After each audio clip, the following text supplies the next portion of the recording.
Florida is on track to kick Chinese investments out of the state's retirement funds, one of the largest in the country.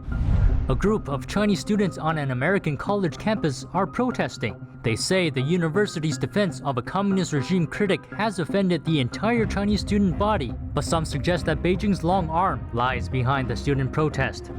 A northern Chinese city is virus testing millions of residents. That's after more than 40 new cases were detected in the city.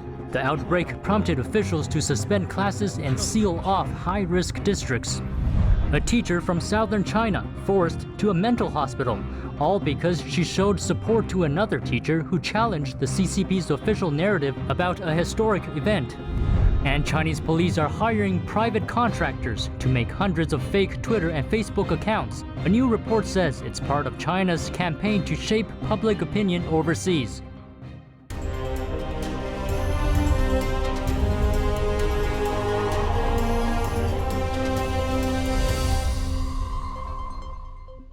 Hello and welcome to today's China in Focus. I'm Evelyn Lee in for Tiffany today.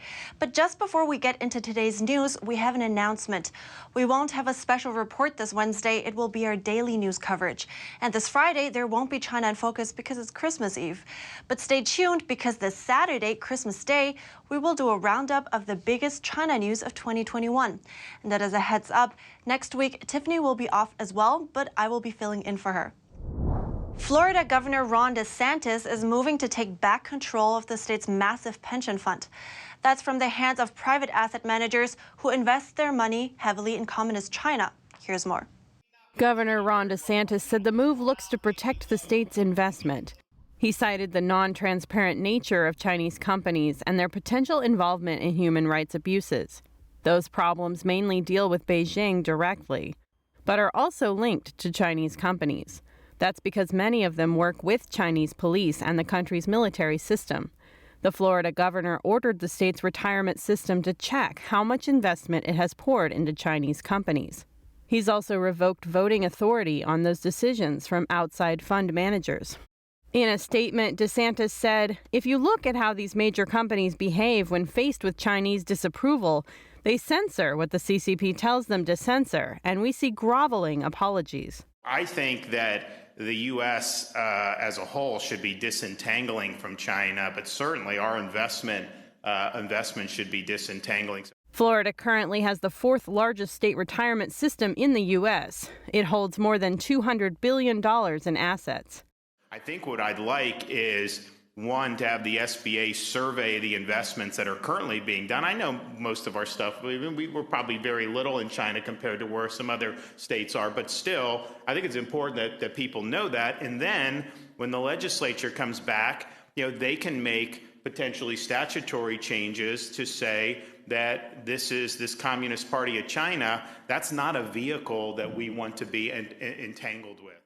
In recent years, the federal government has also tightened the rules for investing in Chinese companies deemed suspicious. The Treasury Department keeps a blacklist of companies that it says support China's military, and American investors are banned from buying those stocks. Even so, a lot of American savings end up funding Chinese companies through U.S. state and pension funds. According to U.S. government data, the state of California has poured more than $8.4 billion into Chinese securities since 1992. That's followed by the Alaska Permanent Fund Corp. With more than $2 billion and the Teacher Retirement System of Texas with more than $1.1 billion. Other U.S. states with major investment sunk into China include New York, New Jersey, Colorado, Wisconsin, Kentucky, and Ohio, among others. Getting harassed for criticizing Beijing, facing protests for supporting free speech. You think that's normal in China, but it's actually happening in the U.S. And today's Iris Tao brings us more behind a seemingly independent student protests on an American college campus.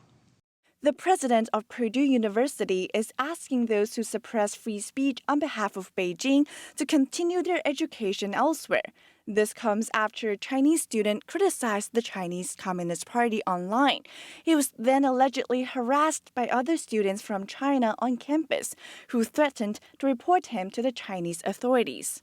But now, an online petition with over 1,000 signatures is protesting President Mitch Daniels' criticism of the alleged harassers. They say it's xenophobic and targeting everyone of Chinese nationality. I don't want them to collect my information and report to Chinese government.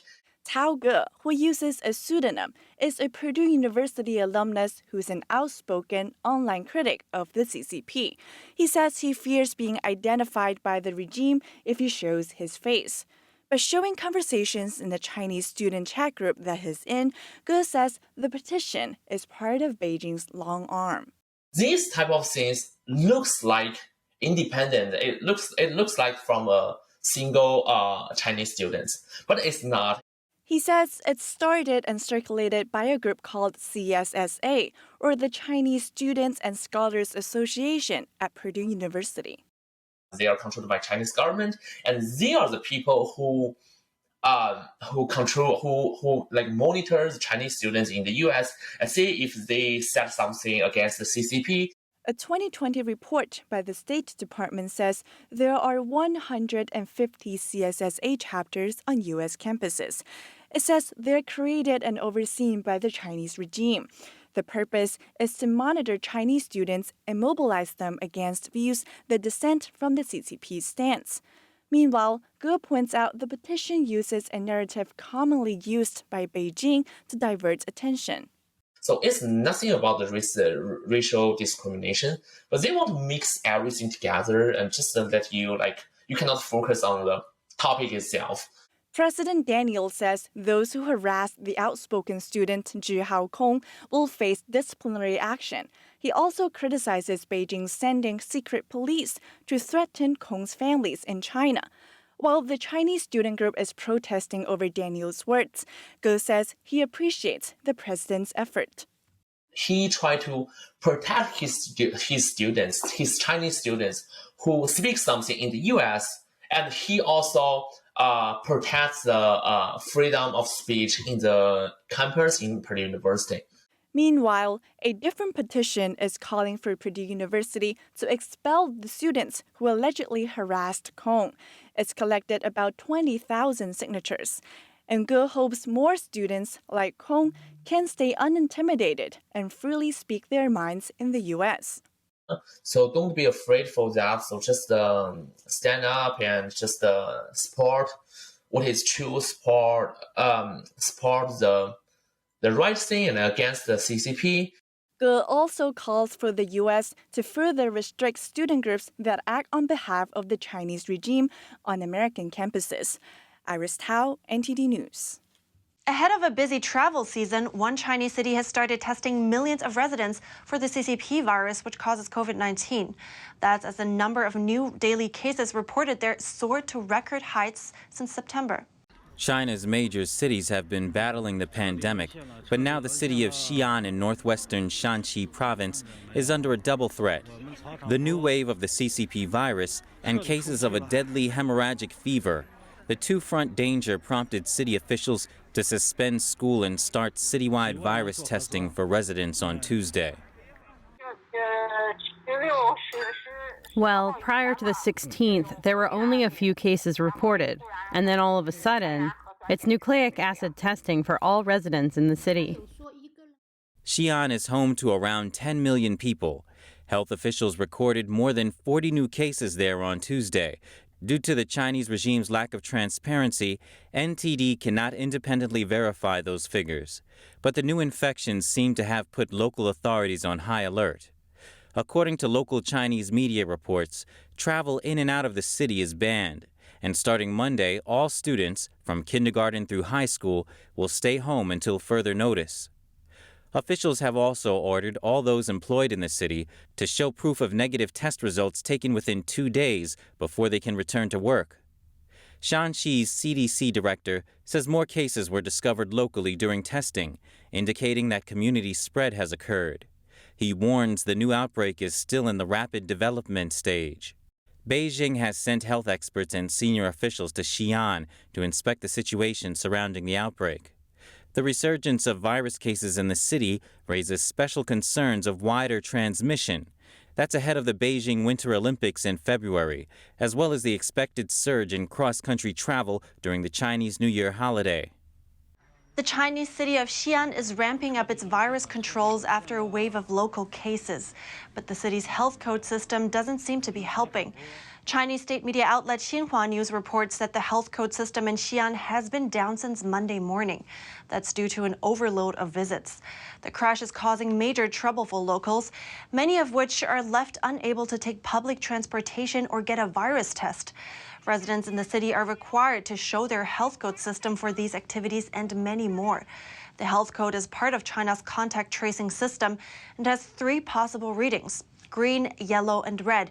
Green means a user is in good health and clear of virus infection. Yellow or red indicates possible contact with an infected patient or have tested positive themselves. Authorities in Xi'an apologized for the inconvenience and have said they're sending technicians to urgently fix the system. They're asking residents to please be patient. But according to a Chinese media report, the system's technicians are located in Xi'an. That adds another layer to the problem because they themselves were unable to provide their health codes to go to work and thus haven't been able to address the problem. Their dilemma has caused a splash online. One netizen commented on the situation, saying it reminded her of a time she didn't have a mask, yet needed to wear a mask in order to purchase one. Others voiced anger at the situation. A local resident complained, calling it worrisome that a city with a population of nearly 10 million is so poorly managed. Now we look at a small town in northern China. Residents there are suffering from authorities' push to cut coal consumption. Earlier, China has pledged to burn less coal to reduce carbon emissions. But for a country that gets almost 60% of its power from coal, a quick switch to clean energy could prove challenging. In this small town in Hebei province, residents used to burn firewood or coal to heat their homes in the winter. But authorities are now banning them from doing it, citing the push for clean energy. Residents are only allowed to use electric heating. Local authorities gave away free electric heaters, but a resident there told Chinese media that the heater isn't warm enough. His room temperature is only about 40 Fahrenheit. The resident is over 70 years old, and he often woke up at night because it was too cold. It's common for residents to use their stoves to get heat by burning firewood, but authorities have sealed residents' stoves to prevent them from doing so. Elsewhere in town, residents are complaining about increasing heating costs. Electricity is more expensive than coal or firewood. One resident said, "We commoners can't foot the bill." A teacher from southern China was reportedly forced into a mental hospital. Why? For showing support to a teacher who challenged Beijing's official narrative of a historic event back during the days of World War II. Let's take a look. Over the weekend, elementary school teacher Li Tiantian from Hunan province sent out an SOS message to her friends. In it, she described how local police threatened and forced her into a mental hospital despite her current pregnancy. That's because she posted on Chinese social media site Weibo showing support for a college teacher in Shanghai named Song Gengyi. Song questioned whether the official death toll from the Nanjing massacre, as recognized by the Chinese Communist Party or CCP, lacked historical support. She suggested that given that it's a highly contentious subject in Chinese and Japanese historiography, the identity of the victims should be verified and recorded in a more serious manner. The Nanjing massacre happened during the Sino-Japanese War in 1937. The massacre is widely included in the Chinese Communist Party's so-called patriotic education campaign. In particular, Japanese atrocities were extensively covered in teaching mainland Chinese school children and fanning anti-Japanese sentiment. Under that curriculum, the CCP is often portrayed as having played a core role in resisting the Japanese and saving China, even though many historians believe it was the Chinese nationalists, not the communists, who did most of the fighting. The college teacher was fired for what she said. The incident attracted attention from people of all walks of life, with Li Tiantian among the supporters. Li vouched for Song, saying over the weekend that Song did not incite students or provoke trouble in class, nor did she oppose or obliterate the facts of the Nanjing massacre. She just proposed to respect lives and the dead. Is this wrong? But Sunday night, Li messaged her friend saying police officers forced her into Yongshun County Mental Hospital. Li is a teacher and a writer. In 2019, she wrote an article focused on education in rural China and shared it on her personal WeChat account. The article described how daily classes in her school were all too often disrupted because of higher-level officials' frequent visits. When that happens, children in her school must stop their classes and clean the entire campus to welcome the officials. The article went viral online. Local education officials summoned her overnight. After that, the school cut half of the courses she taught, and she was forced to report her whereabouts to authorities. A glimpse into the Chinese Communist Party's overseas propaganda campaign. The New York Times reviewed internal documents that show China's police force is hiring new contractors. And they're tasked with spreading propaganda on social media sites like Facebook and Twitter. Once hired, the contractors flood the digital platforms with hundreds of fake accounts. Those accounts then get put to work, helping drum up support for Beijing's authoritarian agenda. Sometimes the accounts back campaigns designed to boost the regime's image. In other cases, they refute accusations of human rights abuse against Beijing. Per the New York Times, the Shanghai police posted a notice in May seeking private contractors for what's called public opinion management. The police department requested that contractors provide accounts on overseas social platforms to purchasers at any time, noting that those platforms include Twitter and Facebook. It also notes that suppliers should provide about 300 accounts per month on each platform. Another document shows the price of a contractor's services after being hired by the police. It reflects around $780 a month as payment for registering accounts on foreign social media platforms, and another $780 per month to disguise and maintain those accounts. The most expensive service is creating original videos at over $6,000 per month. 4 U.S. officials won't be visiting China anytime soon. Beijing has barred them from entering the country due to tensions over Xinjiang. China decided to implement reciprocal countermeasures in accordance with China's anti-foreign sanctions law. On Tuesday, the CCP announced sanctions on 4 officials of the U.S. Commission on International Religious Freedom. The chairwoman, the deputy chairman, and 2 commissioners are barred from visiting mainland China, Hong Kong, and Macau. And Beijing will freeze any assets they have in the country, but it's unclear whether they have any assets in China. The measures are in retaliation for U.S. sanctions on Chinese officials over human rights abuses in Xinjiang. Beijing is accused of mass detentions, forced abortions, and other abuses against Uyghurs and other religious minorities there. The U.S. has also banned imports from the region that might be made with forced labor. China has denied the accusations, and earlier this year, the regime retaliated by calling for boycotts of foreign clothing brands. On the same day, China slammed the U.S. for naming a special coordinator for Tibetan issues. And the CCP also blasted a G7 statement on Hong Kong, saying that it, quote, reveals their hypocrisy and sinister intentions to disrupt Hong Kong and contain China's development. Earlier this week, the G7 foreign ministers expressed grave concerns over what they called the erosion of democratic elements in Hong Kong. That's after pro-Beijing candidates swept the city's legislative election over the weekend. The State Department today appointed a new special coordinator for Tibetan issues. She's Azra Zaya, who also serves as the State Department's Undersecretary for Civilian Security, Democracy, and Human Rights. Special Coordinator Zaya will coordinate U.S. efforts to advance the human rights of Tibetans, including freedom of religion or belief, increase access to the region, protect the environment and sustainably manage water resources of the Tibetan Plateau, and address the humanitarian needs of Tibetan refugees and Tibetan diaspora communities, many of whom continue to face threats, including in the United States. The new coordinator will also work to promote substantive dialogue between the Chinese regime and the Dalai Lama. He is Tibet's spiritual leader in exile.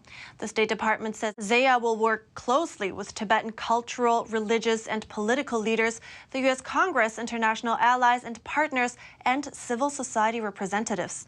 The department also says this new designation demonstrates the administration's commitment to advance the human rights of Tibetans, help preserve their distinct heritage, address their humanitarian needs, and meet environmental and water resource challenges of Tibetan Plateau.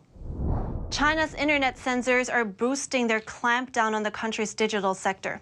In a Monday statement, China's Cyberspace Administration summoned online question and answer platform Zhihu. It's over what regulators call multiple incidents of unlawful release and distribution of information. Regulators asked the platform to immediately rectify the issues. Zhihu functions as a social website similar to Quora, where users can post questions and answer others. The site has pledged to voluntarily suspend certain functions on its platforms in the meantime. China's online regulators appear to be stepping up efforts to control Chinese internet space. Last week, the Cyberspace Administration also fined Chinese social media platform Weibo nearly $500,000. That's over what regulators described as spreading illegal information. They also targeted Microsoft's Bing search engine, and authorities forced it to suspend its auto-suggest search feature for 30 days. The UK government has hinted that it may ban the import of goods made by forced labor in China. NTD's Malcolm Hudson brings us this report. Last year, Britain announced fines for companies doing business in China that fail to show their products aren't linked to forced labor in Xinjiang. But critics say the move lacked teeth. Now that the US government has banned slave labor goods from Xinjiang, Conservative MPs are urging the UK government to do the same. Earlier this month, the independent Uyghur tribunal taking place in the UK judged that the Chinese regime has committed genocide against the Uyghur population. MP Nusrat Ghani said the verdict should embolden the government to move. Speaking to Politico, Trade Minister Penny Mordaunt hinted at a toughening of policy, saying, "I think there are some new moves afoot in that space," and that the Foreign Office is looking very carefully at the matter. Conservative MP Tim Lawton said Western democracies must take the lead from Washington. He said it's completely unacceptable that consumers can be duped into buying Chinese slave labour goods. Malcolm Hudson, NTD News, London. And that's it for today's China in Focus. Thanks for tuning in. See you tomorrow.